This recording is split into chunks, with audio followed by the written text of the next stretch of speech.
Hi and welcome. I'm Andy Mioch and you are watching A News. Here are the headlines. Russia has no option but to end the war, says Zelensky as he meets with the coalition of the willing. The UN Security Council condemns Israel's preliminary vote to annex parts of the West Bank. At least 14 people drown after a rubber boat carrying migrants sinks in Turkey.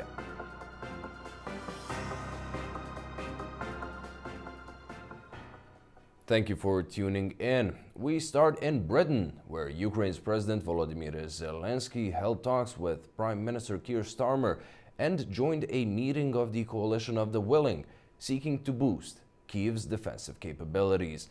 Our Zaina Farajzadeh has more on the visit. President Zelensky has arrived in London for a high-stakes meeting of the so-called Coalition of the Willing, hosted this week by the United Kingdom. His visit comes as London calls for urgent measures against Russia, aiming to give Ukraine a stronger hand in any future peace talks. Zelensky's first stop was Windsor Castle, where he met King Charles, marking their third official encounter this year. During the meeting, Ukrainian leader thanked the United Kingdom for standing by his country from the very beginning of the war, but especially now. Afterwards, Volodymyr Zelensky held talks with Keir Starmer. He warned that Russian attacks are driving Ukraine toward a humanitarian crisis, while Starmer reaffirmed Britain's continued support. I do think that this week we can really bear down on Russian oil and gas. Huge steps forward this week already. I think there's further we can do on capability, particularly long-term, long-range capability, and of course the vital work of the coalition willing when it comes to the security guarantees that are necessary. So we've got really important business to go through with the coalition willing today, but it's very good to be able to welcome you back. It is very good that we are frequently meeting like this so that we can share the challenges and work them through, and we stand, as we've always stood, as your closest supporter and ally, and stand with you and all the people of Ukraine.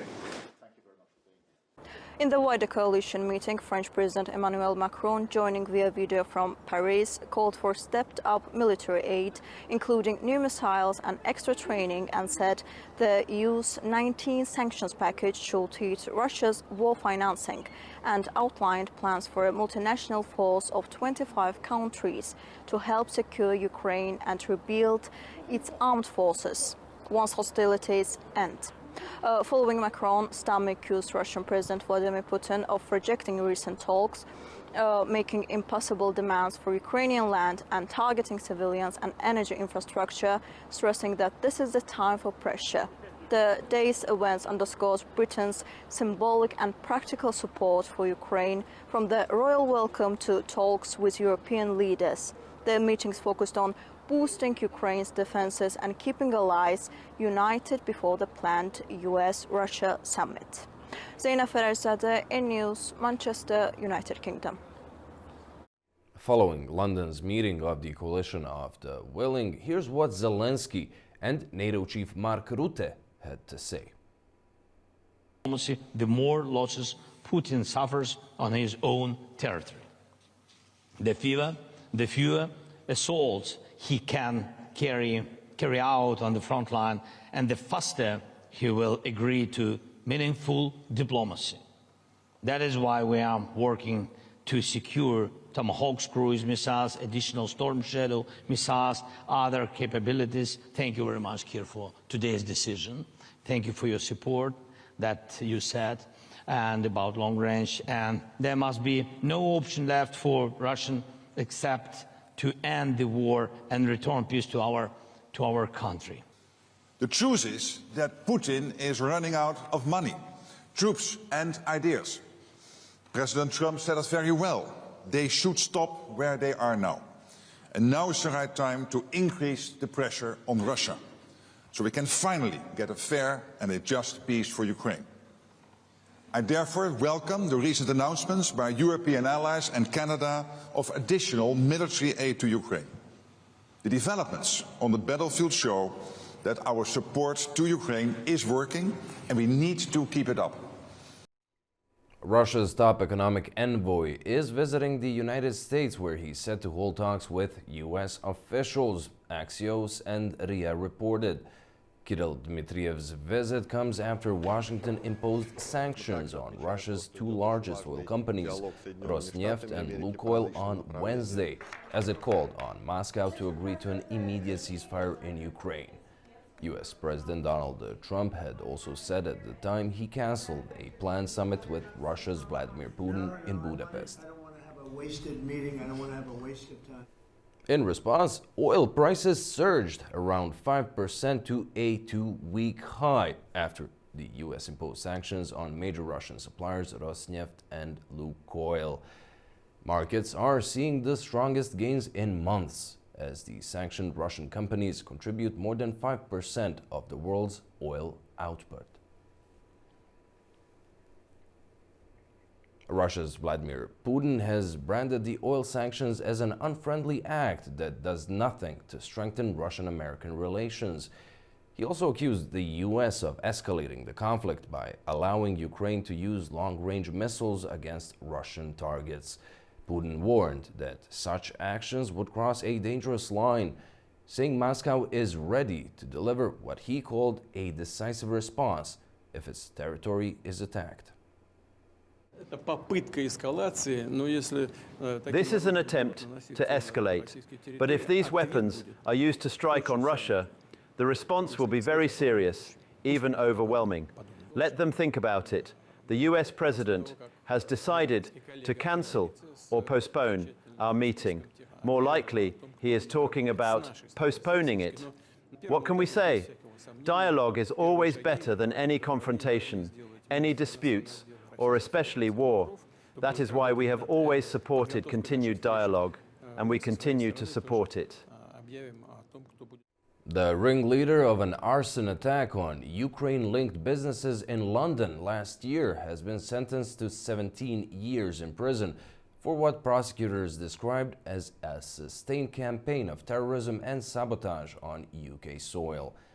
21-year-old Dylan Earl admitted aggravated arson over the 2024 blaze, which targeted companies delivering satellite equipment from Elon Musk's Starlink to Ukraine. Prosecutors said that he also discussed with his handler, linked to Russia's Wagner mercenary group, plans to kidnap the co-founder of finance app Revolut and torch a warehouse in the Czech Republic. In other news, Canada's Prime Minister Mark Carney said his country is prepared to resume trade talks with the U.S. when the Americans are ready. This comes after U.S. President Donald Trump announced an immediate end to all trade negotiations with Ottawa over an advert sponsored by Canada's province of Ontario, in which former U.S. President Ronald Reagan says tariffs hurt every American. Trump wrote on Truth Social that Canada had fraudulently used the ad. Earlier this year, Trump imposed tariffs on Canadian steel, aluminum, and cars, prompting Ottawa to respond with its own measures. Negotiations on a potential deal had been ongoing for weeks. The Ronald Reagan Presidential Foundation said the ad used selective audio and video of Reagan and is reviewing legal options. Efforts to stabilize U.S.-China relations are gaining momentum, with new talks in Kuala Lumpur setting the tone ahead of the Trump-Xi summit. Officials from both sides described the discussions as productive, signaling cautious optimism despite ongoing disputes over trade and technology. Our Mahnur Makhdoom has more on that in Beijing. Senior U.S. and Chinese officials met in Kuala Lumpur this week in an effort to ease tensions ahead of the highly anticipated Trump-Xi meeting in South Korea on October 30th.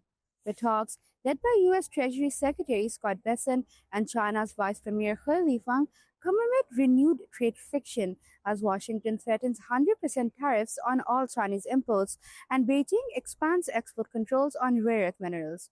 Both sides described the discussions as constructive, signaling an attempt to prevent a full-scale escalation before the two leaders meet face-to-face. The current phase of the US-China trade war, which intensified earlier this year, has shifted from traditional tariffs to battles over technology and critical resources. The US has tightened export restrictions on advanced chips and critical minerals, while China has retaliated with limits on rare earth exports, which are vital for global manufacturing. The Malaysia talks focused on these issues, seeking a path towards stability and a potential framework for future negotiations. There were previous trade talks held between the two countries earlier this year in Stockholm, Geneva, London, and Washington, but made limited progress towards resolving issues. Now, for both powers, the outcome carries high stakes. The US wants to project strength without damaging its own industries, while China aims to maintain engagement and assert its sovereignty. The Kuala Lumpur talks set the tone for the upcoming Trump-Xi summit, which could either mark a pause in hostilities or trigger a new wave of tariffs and countermeasures. Manu Mukhtar, A-News, Beijing. Donald Trump is also heading to Kuala Lumpur for the annual ASEAN Summit, a major gathering of Asian and global leaders. The meeting comes as the region faces renewed trade frictions, security concerns, and questions about ASEAN's growing role. Let's have a look at what we can expect. US President Donald Trump will join world leaders in Kuala Lumpur this weekend for the Association of Southeast Asian Nations Summit, running from October 26th to 28th. The event gathers Southeast Asia's 10 member states and their dialogue partners to discuss trade, security, and regional stability. Founded in 1967 during the Cold War, ASEAN was created to promote peace and cooperation among its neighbors. Over the decades, it has become a central player in Asia's diplomacy, helping its members manage disputes and attract investment. This year, Malaysia holds the chair and will formally welcome Timor-Leste as ASEAN's 11th member, ending a decade-long accession process. Trump will attend alongside Chinese Premier Li Qiang, Japan's new Prime Minister Sanae Takaichi, and Australian leader Anthony Albanese. The gathering comes as Washington and Beijing hold parallel trade talks in Malaysia over rare earth exports, a sign of a renewed strain between the world's two largest economies. Regional security will also feature prominently. Thailand and Cambodia are expected to sign a broader truce after deadly border clashes in July. A ceasefire partly brokered by Trump and Malaysia's Prime Minister Anwar Ibrahim. The summit will also host a session of the Regional Comprehensive Economic Partnership, the world's largest trade bloc, covering a third of global GDP. Leaders will consider new members and ways to improve trade flows. Turning to the Middle East, as the fragile ceasefire in Gaza holds, the UN Security Council convened to talk on the release of hostages, the delivery of humanitarian aid, and other challenges the peace plan faces. As the ceasefire brokered by the United States earlier this month in Gaza continues under close scrutiny, the UN Security Council remains focused on balancing humanitarian relief with security responsibilities in both Gaza and the West Bank. Diplomats debated the future of the ceasefire, the plight of hostages, and the urgent need for humanitarian aid. Palestinian Deputy UN Envoy Majed Bamia said the Palestinian Authority must be empowered to fulfill its duties and that Israel's obligations also need careful monitoring. The efforts to undermine the Palestinian Authority and its ability to perform its duties, despite its full-fledged commitment to peace that has been put to test over the course of the last 2 years in unbelievable manners, aims at preventing our independence and our statehood. If there are requirements placed on the Palestinian Authority, it must be empowered to fulfill them. And Israel has also obligations that need to be monitored and implemented. We will not shy away from our obligations and from our commitments. Israel's ambassador to the UN, Danny Danon, responded, highlighting the ongoing hostage crisis. Our struggle is not over. There can be no peace, no future, and no rebuilding of Gaza while terror still remains. 13 fallen hostages remain in Hamas's hands. We will bring them home and give them the dignity they deserve. The world must keep the pressure where it belongs, on Hamas, to return the hostages, to lay down its weapons, and to honor the peace plan it signed. The US also condemned attacks on civilians and hostages, calling for global outrage over recent killings. And for the global community that has been protesting and demanding peace for the Palestinian people, for the people of Gaza, where is the outrage? Where is it over these executions we've seen in recent days? Hamas is not just attacking Israelis. It's not just terrorizing hostages underground. It's not just using bodies as psychological warfare on families. They are openly killing their own people for propaganda, in addition to the human shields that they've used over the past years. And candidly, shame on the world. Earlier, Israel's parliament has preliminarily approved a bill to extend sovereignty over parts of the West Bank, a move condemned by Palestinians and closely watched by Washington. U.S. Secretary of State Marco Rubio is in Israel, marking the latest in a flurry of visits by American officials in an effort to keep Donald Trump's Gaza peace plan on track. Speaking at the Civil-Military Coordination Center in southern Israel, Rubio said Hamas cannot be involved in governing Gaza in the future. We've got to get through the process that we're involved in right now, which is making sure the ceasefire holds without anything disrupting it, making sure people are getting the life-sustaining aid that they need in a way that's not being looted or stolen or diverted in any way, and at the same time creating the conditions for the stabilization force to come in as soon as it possibly can be put together to provide what we need, the stabilization we need, in order to move to the further phases of this plan. Suffice it to say that we're also hopefully going to create conditions where Hamas won't have people, because there'll be ways. We want to see a Gaza where people can live without Hamas, where they have jobs, where they have prosperity, where they have opportunities. I'm not telling you that's going to be set up next week, okay? That's a long-term project. Back to Europe, France is once again on the brink of a government collapse as the Socialist Party threatens a no-confidence vote unless the so-called Zucman tax on the super rich is included in next year's budget. Prime Minister Sébastien Lecornu has urged Parliament to support the fiscal plan, warning that political instability could endanger France's economic recovery and its leadership role in Europe. Our Anita Sharma has more. Welcome to This Day in Europe, where France again faces the threat of governmental collapse. The Socialist Party, which holds a swing position in the hung parliament, threatens to trigger a no-confidence motion Monday unless the minority government commits to, quote, fiscal justice, which includes a new tax on the super rich. The so-called Zucman tax entails a 2% annual levy on fortunes above 100 million euros. Socialist Party leader Olivier Faure warns that if the tax is not in the 2026 state budget, his party will vote against the government.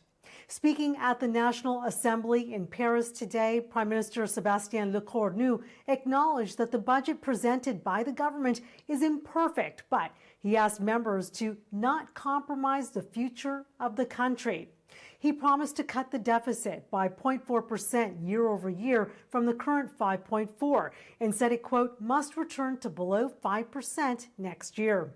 He also pointed to a bill combating tax and social security fraud so the state can, quote, recover money from those who commit fraud or abuse. For military spending, Le Cornu proposed hiking the budget by 6.7 billion euros to, quote, guarantee peace for ourselves and our continent.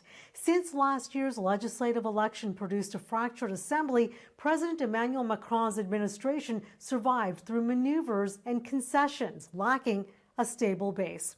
The socialist threat to topple the government proves how fragile today's French executive is. While the party's proposed tax on billionaires could help the French economy, Macron's centrist coalition worries about the economic implications of scaring off high net worth individuals and investment. Many high-profile billionaires have already threatened to leave France if the Zuckman tax becomes a reality. This may seem like an internal French drama, but the implications extend beyond the country's borders. A government collapse or a deeply weakened one would undermine France's ability to lead EU initiatives from defense to climate to economic reform. As for investor confidence in markets, the country already faces pressure with its credit rating. The examination of the revenue portion of the budget starts today in the National Assembly chamber. We, of course, will follow these developments very closely for you. The clock is certainly ticking as members of parliament now have less than 2 months to find a compromise, with Monday a key make-or-break day for the minority government. For A News, I'm Anita Sharma in Arnhem, Netherlands.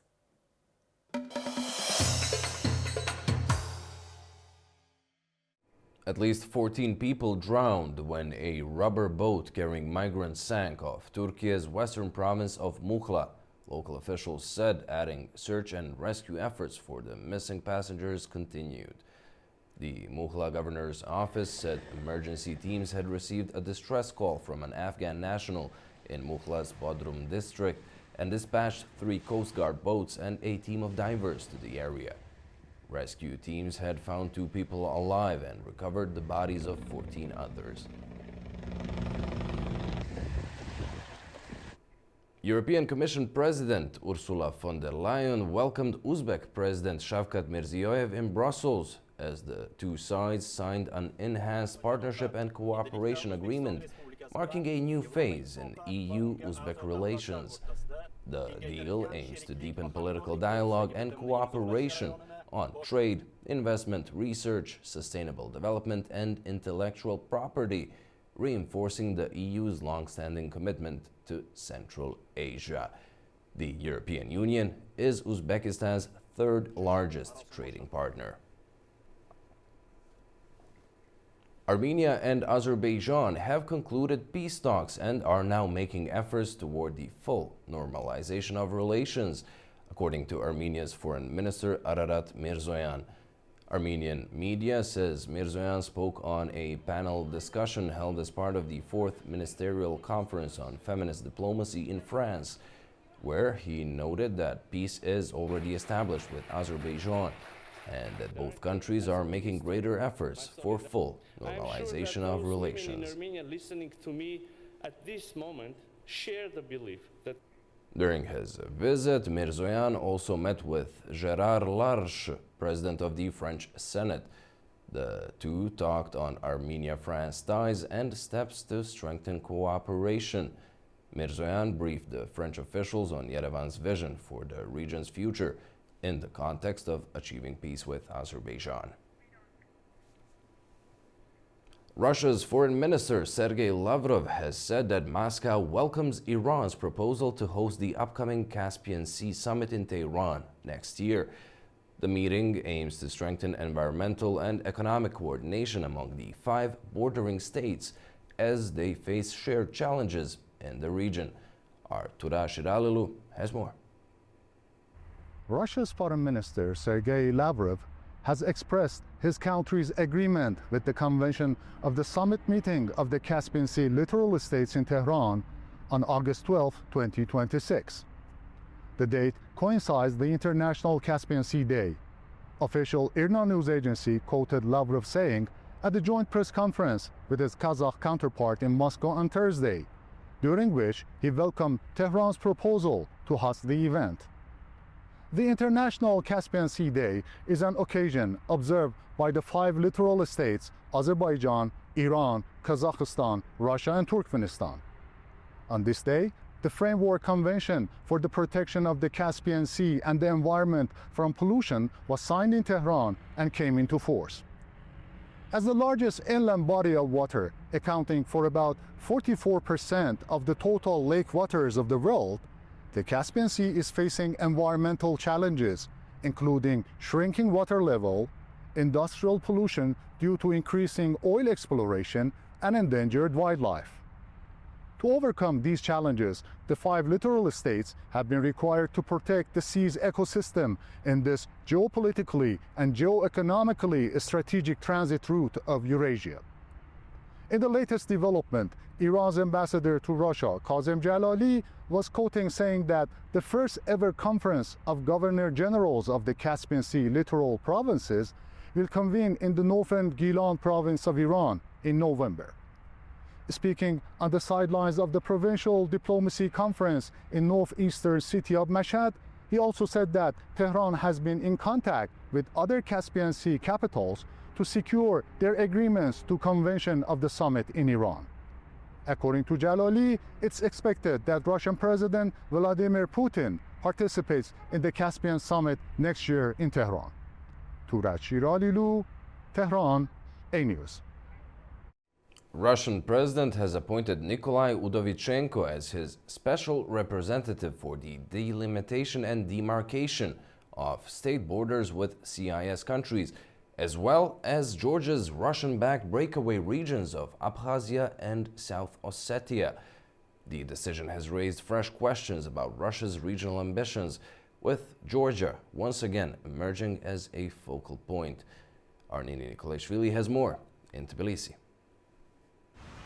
At first glance, the Kremlin's new decree may appear to be a technical, bureaucratic move, but its implications are said to stretch well beyond border maps. By appointing a special envoy to oversee border delimitation with the self-proclaimed and unrecognized republics of Abkhazia and South Ossetia, territories internationally recognized as part of Georgia, Moscow is said to be reinforcing its political and administrative grip on these occupied regions. Many analysts across the region believe that the timing is far from coincidental. As Azerbaijan and Armenia move closer to a final peace agreement, Russia's traditional leverage in the South Caucasus has visibly waned. The withdrawal of Russian troops from Karabakh in April 2024, following the restoration of Baku's de facto sovereignty over the region and Moscow's declining relevance in the Armenian-Azerbaijani peace talks, have left Georgia's 2 breakaway regions as some of the few remaining vestiges of Russian influence in the South Caucasus, alongside the remaining strategic assets in Armenia. The Kremlin now appears to be redirecting its focus. For Tbilisi, this development carries both symbolic and strategic weight. The appointment signals that Moscow intends to reassert its relevance by formalizing control over Georgia's occupied territories.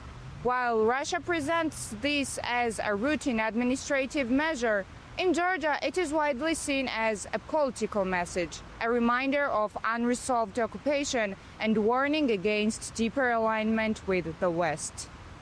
Nini Nikolaishvili, Tbilisi, A-News. Now back to one of our main stories in the region and the Azerbaijan-Armenia relations. Joining us to talk on the latest developments is Murad Muradov of the Topchubashov Center in Baku. Welcome, thank you so much for joining us. Let's start with what we've heard from France. Armenia's foreign minister spoke on the peace process, and he said there is a need for reconciliation of societies in addition to all of the official agreements. Would you agree? And if so, what are the steps that need to be taken? Well, first of all, I must say that Mizayan's statement is remarkable for 2 reasons. Well, first of all, it somehow reverberated the point made by some senior Azerbaijani officials before, that we need not only just a peace treaty with Armenia, but also a peace with Armenians, like Armenian nation. Since our conflict has always had a political character, and of course, it has been also nurturing the hate narratives promoted on the national level through ideology. And of course, to undermine the economic potential between our countries. So definitely change in the way our nations, societies view each other is necessary. Another thing which also was remarkable, I think, for Mizayan, was that he acknowledged that both countries, both states, now make big steps towards peace. And if we can remember that until a couple of months ago, the typical, let's say, mood in Armenia, the Armenian government would be that it is Yerevan which strives for peace, but Baku is not so enthusiastic. So now we'll definitely see the change in rhetoric, and I think has very good implications. Well, just recently we've seen a lot of concrete steps happening. We've seen the decisions on allowing transit, parliamentary speakers meeting in Geneva, the talks in Yerevan where you took part, where civil society representatives met. What are your thoughts on all these steps and the frequency at which they happen? Well, the frequency is quite astonishing because, like we've seen a few big steps made after the Washington Agreement. So for the NATO event in Yerevan in September, and at that point made a small sensation in Yerevan. And now this week we've seen already 5 people from Azerbaijan coming on a direct flight, to meet with their counterparts in Yerevan and to openly make photos together to speak about peace and make a joint statement. And I also can remember that this week that President Aliyev said that Azerbaijan sees necessary to lift all the transit restrictions and to start basically allowing all kinds of goods to be transferred, from certain countries to Armenia through Azerbaijan. And I know that it made a very big news in Armenia, and is now being cited as a symbol of the tectonic changes. And I wouldn't expect such a strong pace of normalization even 2 months ago. Murat, thank you so much for joining us and sharing your insights. Thank you.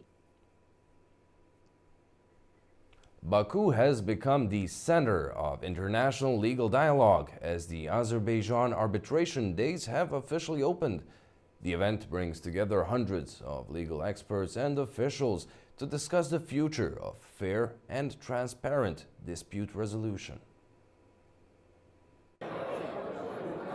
Azerbaijan Arbitration Days 2025 has officially kicked off in Baku, bringing together more than 600 participants, including over 70 leading lawyers, experts, and government officials.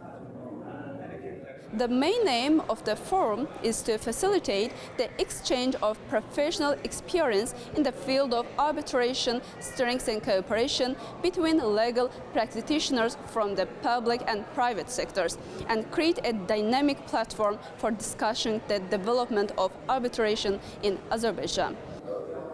During the event, speakers underlined that in a democratic society, justice cannot be concentrated in a single institution. Courts and arbitration bodies are not rivals, but partners in ensuring justice. Courts and arbitration are not opponents. They are partners in justice. Each plays a different role, but both serve to the same purpose: to resolve disputes fairly and to protect rights effectively. As the saying goes, arbitration is not an escape from justice. It's a different path leading to the same destination. Speakers emphasized that alongside the country's economic growth, business and investment relations are becoming increasingly complex, which heightens the need for effective arbitration mechanisms. Azerbaijan, since its independence, has attracted significant investment into various areas of its economy, and there have been surely returned investments. We had significant returns from those investments, but just like business generates money, businesses also generate disputes. On international arena, As part of the event, the official opening ceremony of the Baku Arbitration Centre was held. The centre will operate as a permanent arbitration institution. Its key functions include managing arbitration proceedings, appointing arbitrators and reviewing objections against them, organising documentation, as well as administering arbitration fees and other related costs. Organisers of the event noted that the newly established centre will contribute to the fair and transparent delivery of arbitration services, while also fostering stronger local and international cooperation in this field.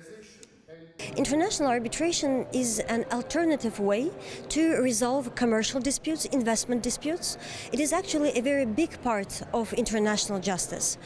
When parties choose in their contract to resolve their dispute not in a state court but in an arbitral tribunal, they put an arbitration clause in their contract. It means that when a dispute arises, these parties cannot go to state court, they have to go to arbitration. The launch of the Baku Arbitration Centre marks a new stage in the development of fair, transparent and internationally standardised dispute resolution mechanisms in Azerbaijan. The event also featured panel discussions on the role of arbitration in the legal system, the efficient resolution of disputes and strengthening business confidence. Well, that's all we have for you for now. Thank you so much for watching and stay tuned to A News.